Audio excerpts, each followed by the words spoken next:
Jazz camp was mostly dudes. It was just a scene of way too many dudes. Corey and I were in Shippensburg University Memorial Auditorium for orientation, and it was dudes as far as the eye could see. Dudes were trying with all their might to be mellow and cool.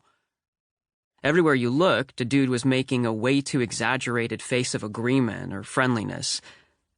And every 10 seconds, it was clear that some dude had made a joke in some region of the auditorium because all the other dudes in that region were laughing at that joke in loud, emphatic ways. They were trying to laugh lightheartedly, but it was unmistakably the crazed, anxious barking of competitive maniacs. Corey and I found some seating way off to the side, and our hope was that we would not absorb or be absorbed by other dudes. Inevitably, however, a dude approached us. He was white. Jazz camp was mostly white dudes. This dude was clutching a gold-embossed tenor sax case, and on his head was a fedora with 2 different eagle feathers in it. Corey was drumming on some practice pads and had spaced out completely, so I was the one addressed by this dude. "You cats mind if I make it a trio?" he asked me. And it was not a huge surprise that a dude of his appearance was speaking in jazz voice. This dude was attempting a big, relaxed smile, but his eyes were needy and desperate, and I knew we had to accept him, at least for a little while. "Sure thing, man," I said. "I'm Wes." "Adam," said this dude named Adam, trying to lead me through the stages of a way too long handshake. "Sorry, could you lay your name on me again?" It was even less of a huge surprise that this dude was not prepared for my name to be Wes, based on his careful appraisal of my face and skin. "Wes," I said. "Wes, like a Wes Montgomery." "Wes," he repeated, pronouncing it sort of Mexican. Very cool, very cool. And where in the wide world are you from, Wes?" "Me and Corey are both from Pittsburgh," I said, hoping Corey would help out. Corey stared at the dude, but did not stop drumming. Corey basically has no sense of social cues, and you would think that would make his life harder, but it's the opposite. "Pittsburgh," repeated Adam finally. "Great little jazz town. Well, I'm a reed man from Jersey. My axe of choice is the tenor horn." "Cool," I said. "I play bass, and Corey here is obviously world-class at jazz bassoon." For a couple of seconds, we were an auditorium laugh bomb. Adam threw his head back and went, "Oh, ha ha ha ha ha, jazz bassoon? Oh man, Wes, you are one funny cat." A number of dudes looked over at us. I attempted to come up with a decent, I guess I just made a good joke face that wouldn't make anyone want to punch it, but it turns out that's an unmakeable face. "For real though, we should all jam sometime," said Adam. But fortunately at that moment, Bill Garabedian walked on stage with his band, and everyone started cheering and trying to freak out the most. Bill Garabedian was the famous jazz guitarist whose jazz camp it was.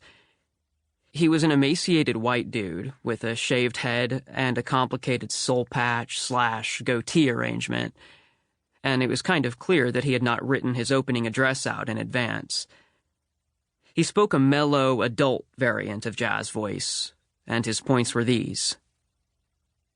"I'm Bill. Thank you, thank you.